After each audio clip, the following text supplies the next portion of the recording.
আসসালামু আলাইকুম প্রিয় দর্শক, আলাপ চাইতে আপনাদের সকলকে আমন্ত্রণ জানাচ্ছি। 2024 সালের জুলাই আগস্টের ভয়াবহ সহিংসতা, নৈরাজ্য, নাশকতা, মানুষহত্যা, রাষ্ট্রীয় সম্পদ ধ্বংসের মধ্য থেকে যে একটা ভয়াবহ ঘটনা ঘটিয়ে নির্বাচিত প্রধানমন্ত্রী শেখ হাসিনাকে উচ্ছেদ করা হলো, সেই ঘটনাটাকে আবার একটু ফিরে দেখতে চাই। কারণ বাঙালির স্মৃতি নাকি স্বল্পেই বিলোপ হয়ে যায়, এমন একটা কথা তো প্রচলিত আছে। একটু আমরা মনে করি এই ঘটনার যিনি বেনিফিশিয়ারি ডক্টর মোহাম্মদ ইউনূস এবং অন্যান্যরা, তারা কিভাবে দেখেছিলেন বিষয়টাকে। এই ঘটনার সবচেয়ে বড় ভিকটিম যিনি প্রধানমন্ত্রী শেখ হাসিনা, তিনি কি বলেছিলেন? শেখ হাসিনা বলেছিলেন এটা কোনো আন্দোলন না, এটা সম্পূর্ণরূপে একটি সাজানো ষড়যন্ত্র, এবং সেই ষড়যন্ত্রে দেশি এবং বিদেশিরা জড়িত ছিল। লক্ষ্য শেখ হাসিনাকে উচ্ছেদ করে বাংলাদেশের বিভিন্ন স্থানে বিদেশিরা তাদের কর্তৃত্ব স্থাপন করতে চাইবে, যেটায় তিনি রাজি না। আর যারা ঘটনা ঘটিয়েছিলেন তারাও বলেছিলেন যেটা কোনো বিপ্লব না, এটা একটি ষড়যন্ত্র। তাদের স্বীকারোক্তি, এই বিষয়গুলোকে আমরা একটু আবার আপনাদের মনে করিয়ে দিতে চাই। ডক্টর মোহাম্মদ ইউনূস, তার যে সবচেয়ে বড় সাহায্যকারী বিদেশি আমেরিকার সাবেক রাষ্ট্রপতি বিল ক্লিন্টন, সেই ক্লিন্টন ফাউন্ডেশনে গিয়ে উচ্ছ্বসিত হয়ে নিজে গড়গড় করে সব স্বীকার করে ফেলেছিলেন। আমরা তার মুখ থেকে একটু শুনি না, তিনি কি বলেছিলেন। Behind the whole revolution. Some of the leaders of the student movement are here in this. Yeah, want to see it?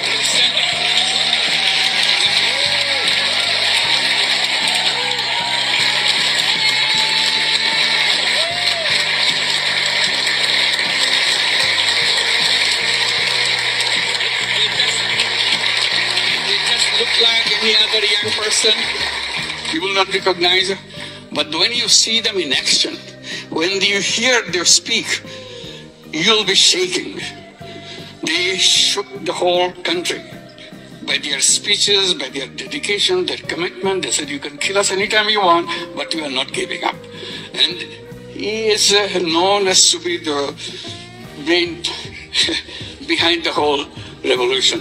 So he denies it repeatedly. He did not name many others, but that's how he's recognized, that he's the brain behind the whole thing. It's amazing, meticulously designed thing. It's not just suddenly came, it's not like that. Very well designed. Even the leadership pattern, people don't know who the leader is. So এখানে doctor Yunus বললেন যেটা suddenly কিছু হয় নাই, অর্থাৎ হঠাৎ করে কিছু ঘটা হয় নাই। এটা হোল ম্যাটারটা ছিল মেটিকুলাসলি ডিজাইনড, অর্থাৎ সুপরিকল্পিতভাবে ঘটানো হয়েছিল। এবং তিনি বাংলাদেশের বর্তমান সরকারের তথ্য সম্প্রচার উপদেষ্টা মাহফুজ আলমকে পরিচয় করিয়ে দিলেন সমস্ত ঘটনার তিনি ছিলেন মাস্টার মাইন্ড। হঠাৎ করে কিছু হয় নাই, দীর্ঘ সুপরিকল্পনা এবং ডিজাইনের মধ্য থেকে এটা করা হয়েছে। অর্থাৎ তিনি নিজে স্বীকার করলেন যেটা নাথিং ওয়াজ হ্যাপেন্ড সাডেনলি, একটা মেটিকুলাস ডিজাইনে সবকিছু করা হয়েছে। তাহলে শেখ হাসিনা যেটা বলতেন, যেটা সুপরিকল্পিত ষড়যন্ত্র, দীর্ঘদিনের পরিকল্পিত ষড়যন্ত্র, সেটা ইউনূস স্বীকার করলেন। এখন যে মেটিকুলাস ডিজাইনের যিনি মাস্টার মাইন্ড, এই মাস্টার মাইন্ড যিনি জনাব মাহফুজ আলম, তিনি কি বলছেন, তিনি এই বিষয়টাকে যেভাবে দেখেছেন সেটাকে আমাদের আবার একটু মনে করিয়ে দেখা দরকার। তিনি এটাকে যেটা বলেছেন সেটা অত্যন্ত গুরুত্বপূর্ণ। এখানে রেজিম চেঞ্জ হয়েছে, একটা রেজিম চেঞ্জ অপারেশন হয়েছে। এখানে 2000 লোক শহীদ হয়নি, এখানে জাস্ট একটা চক্রান্ত হয়েছিল এবং হাসিনাকে উৎখাত করা হয়েছে।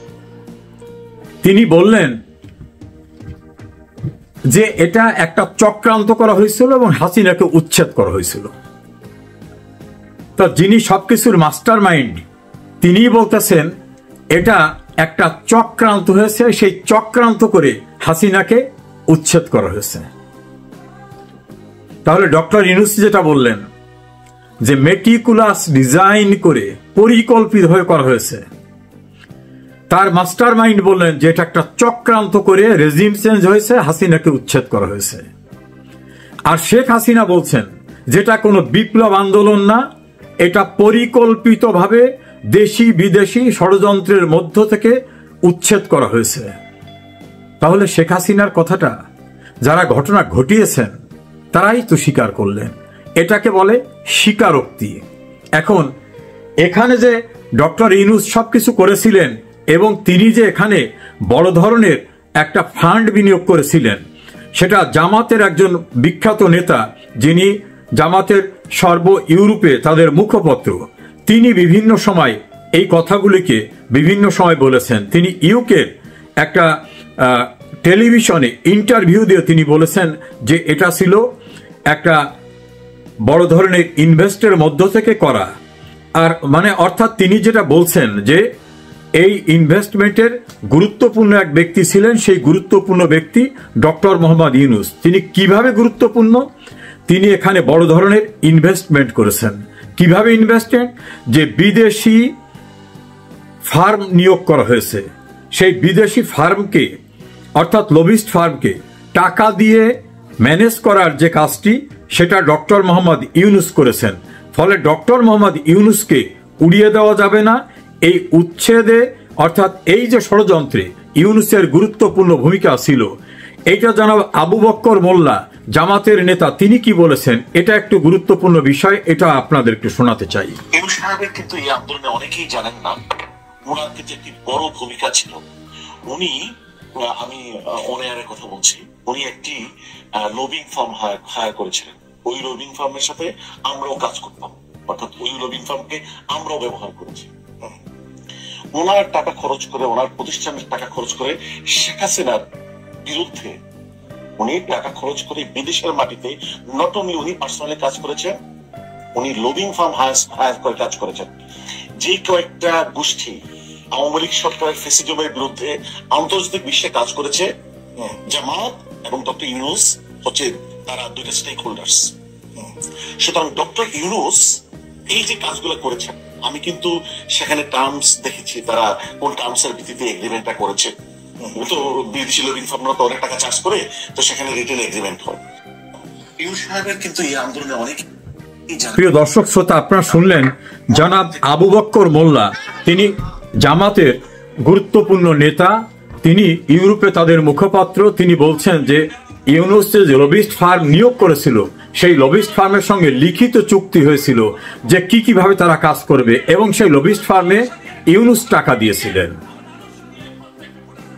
পরিষ্কার হলো, এভাবেই শেখ হাসিনাকে উচ্ছেদ করা হয়েছিল। বিষয়টি ভুলে যাবেন না। তো এখন এই আলোচনা কেন? প্রতিনিয়ত তাদের মধ্যে টেলিফোনে কথাবার্তা হচ্ছে, স্কাইপেতে কথাবার্তা হচ্ছে। জনাব তারেক রহমান সাহেব বিভিন্ন রকম সিদ্ধান্ত দিয়ে যাচ্ছেন, এবং এই দলটি জনাব তারেক রহমান সাহেব যতদিন লন্ডনে আছেন ততদিন তো তিনি স্কাইপের মাধ্যমে পরিচালনা করছেন।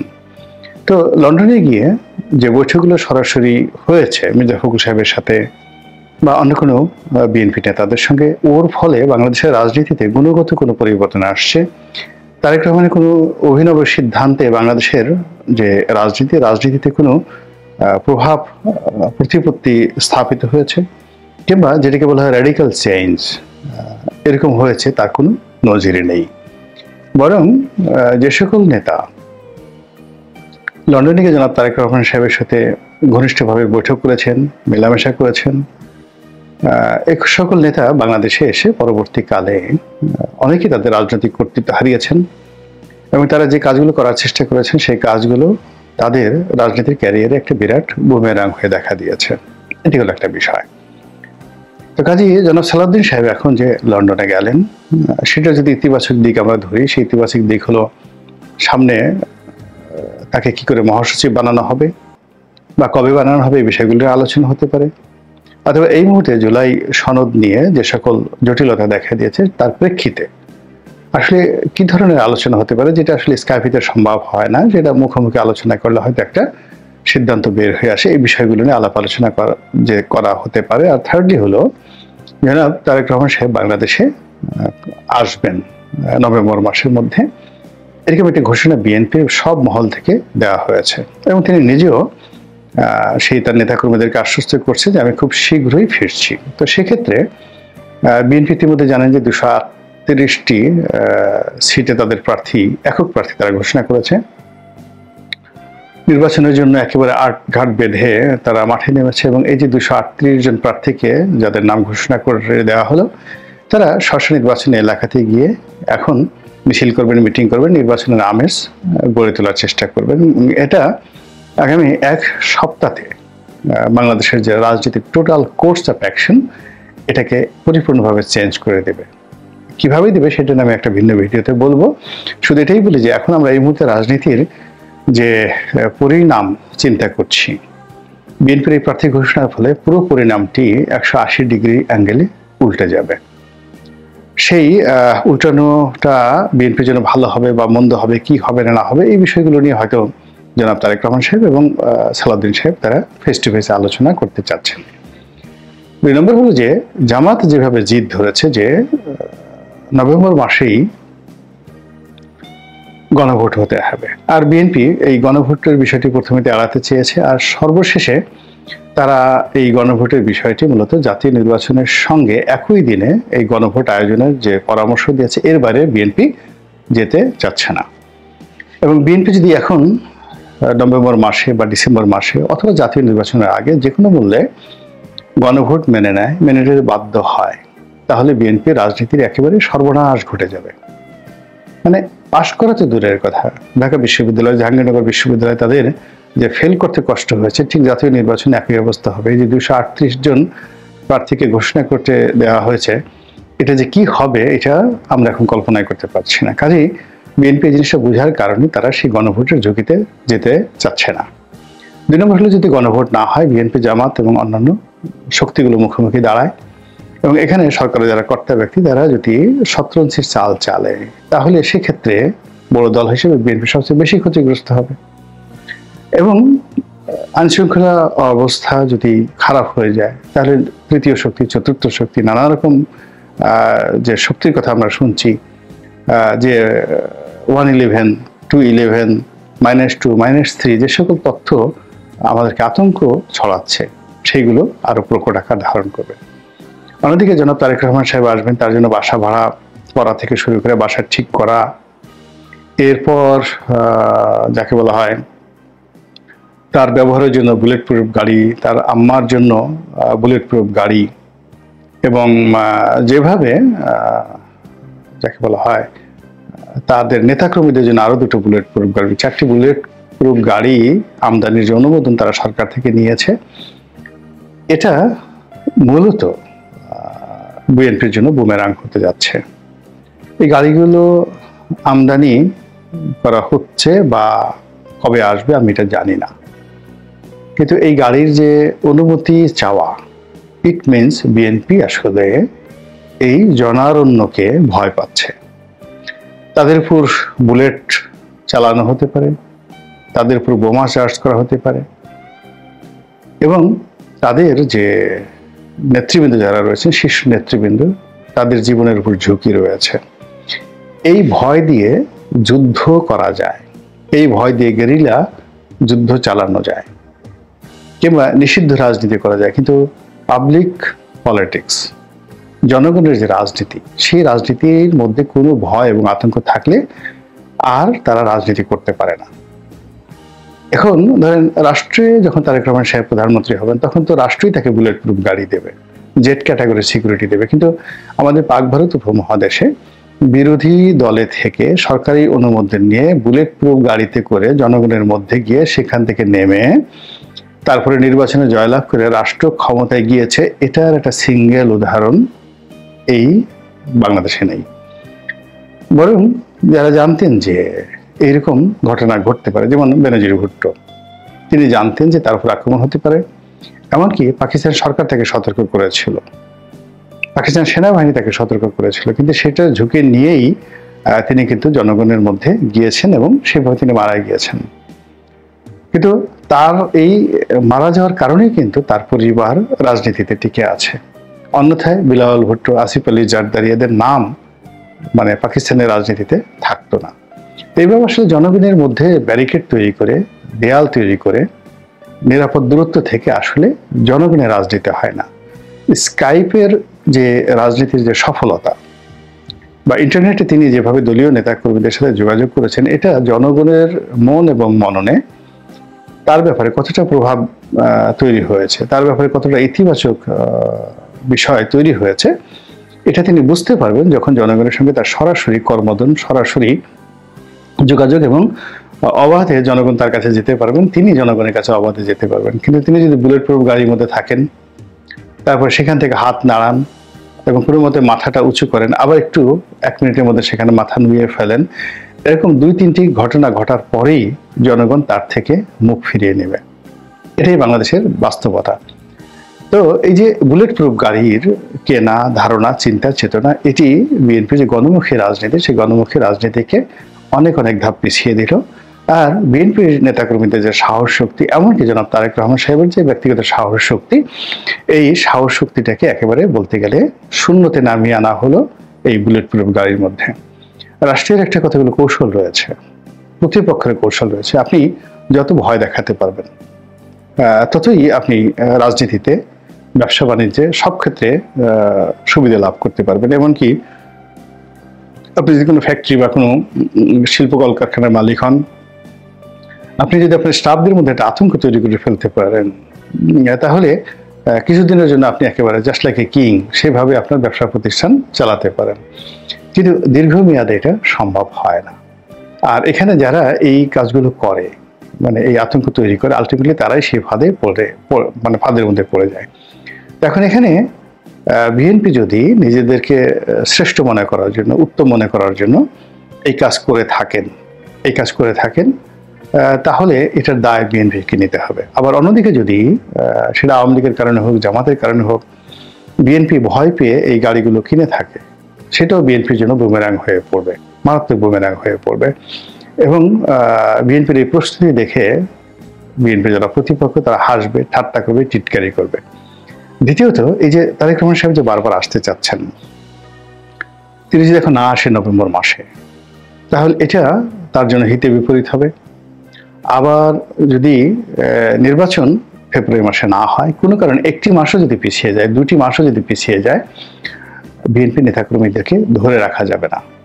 এবং এই যে 238 জন প্রার্থীর নাম ঘোষণা করা হলো, তারা প্রত্যেকটা মানুষই এই যাকে বলা হয় ঠাট্টা মশকরা বা ট্রলের শিকার হবেন এবং তারা অনেকে দেউলিয়া হয়ে যাবেন। নির্বাচনের বাকি এখনো নভেম্বর, ডিসেম্বর, জানুয়ারি, ফেব্রুয়ারি 4 মাস। এই 4 মাসে যারা প্রার্থী হিসেবে মনোনীত হয়েছেন, তাদেরকে প্রতি সপ্তাহে নির্বাচন এলাকায় যেতে হবে এবং বড় বড় মিছিল করতে হবে, মিটিং করতে হবে। এবং এই নির্বাচনী কার্যক্রম 4 মাস যদি চালাতে হয়, তাহলে এক একজনের কোটি নয়, কারো ক্ষেত্রে শত কোটি টাকা খরচ হয়ে যাবে।